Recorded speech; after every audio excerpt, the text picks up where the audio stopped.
Hey, English learners! Welcome back to English You Never Learned. The podcast where we help you speak, listen, and understand English in real-life situations. I'm Leo. And I'm Emma. Today, we're talking about something important, something that all of us experience, no matter what language we speak. That's right. We're diving into how to talk about your feelings in English. And it's not just about learning a few words. It's about being able to express how you feel, talk about your emotions in a way that feels genuine, and do it in a way that helps you connect with others. Because, let's face it, whether you're at work, with friends, or even with strangers, being able to share your emotions and understand other people's emotions is crucial for building relationships. Exactly. But for many English learners, talking about feelings can be tough. Why? Well, because emotional vocabulary is nuanced. In every language, there are different words for different kinds of feelings, and some emotions don't translate easily. Plus, talking about feelings requires confidence, especially when you're learning a second language. You might be afraid of saying the wrong thing or not being able to explain yourself fully. But that's okay. Today, we're going to give you the tools, the vocabulary, and the expressions you need to talk about your feelings and connect with people in English. And we'll go beyond just teaching you words. We'll give you some social tips on how to express yourself authentically, how to understand others' feelings, and how to keep the conversation flowing. But before we dive in, quick favor.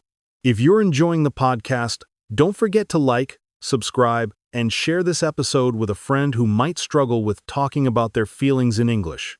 Yes, it's time to get comfortable talking about your emotions in English. So, let's get started. First off, let's talk about the basics. Why is talking about feelings so important in English? Great question. Well, as Leo mentioned earlier, expressing your emotions helps you connect with others. When you talk about how you feel, people understand you better, and they feel more comfortable opening up to you as well. Exactly. And talking about your feelings in English helps you expand your vocabulary and improve your communication skills. So, let's get into some emotional vocabulary you can use to express your feelings in different situations. Right. We'll break it down into positive feelings, negative feelings, and a few phrases to express uncertainty, because sometimes feelings are complicated, and it's important to be able to communicate how you feel even when you're not entirely sure. Let's start with positive feelings. When you're happy, excited, or in a good mood, there are lots of words to describe those emotions. So, let's begin with some of the most common. Happy, of course, this is the most basic one. But you can also say things like, Ecstatic. This means really happy. For example, I was ecstatic when I heard the news.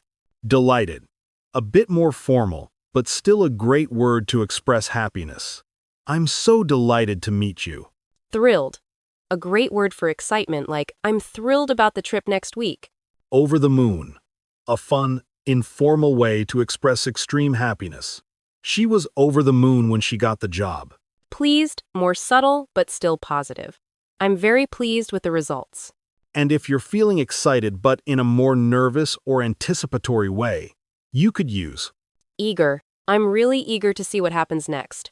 You see how there are so many ways to express happiness and excitement. You can get more specific by choosing the word that fits the situation. Let's move on to negative feelings. These are the feelings that can be a bit more difficult to express, but it's important to know how to do it. Sadness is probably the most obvious one, but there are more specific ways to express it. Heartbroken. This is used for really intense sadness, like when you lose someone or something very important. She was heartbroken after the breakup. Down. This is a more casual way to describe feeling sad or unmotivated. I'm feeling a bit down today. Depressed. A more serious word for sadness that lasts longer, often used in medical contexts. He's been feeling depressed for months. Blue. A very informal way to say you feel sad or melancholic. I'm feeling a bit blue this morning. Frustrated. If you feel upset because things aren't going your way, you can say, I'm so frustrated with this situation. And if you're feeling angry or upset, you can use Furious. For when you're really, really angry. I was furious when I found out. annoyed. A less intense, more common way to express irritation. I'm annoyed by the constant noise. Irritated. Similar to annoyed, but maybe a little more formal. She was clearly irritated by the delay. And if you're feeling embarrassed, Ashamed. I felt ashamed of how I acted in that situation. now, let's talk about uncertain feelings.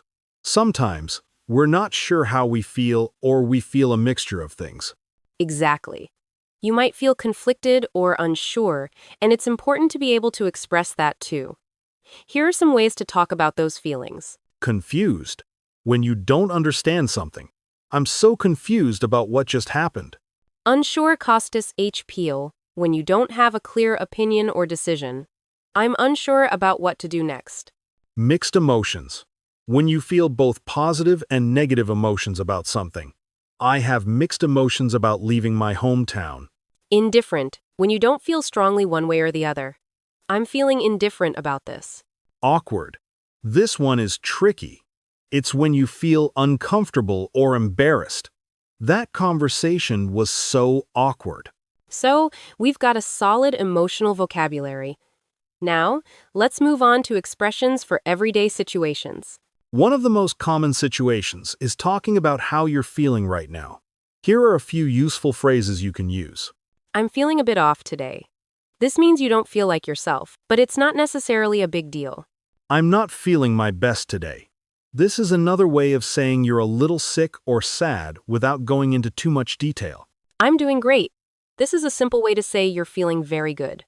Or, if you're feeling excited and want to share it, you can say, I'm so pumped about this event.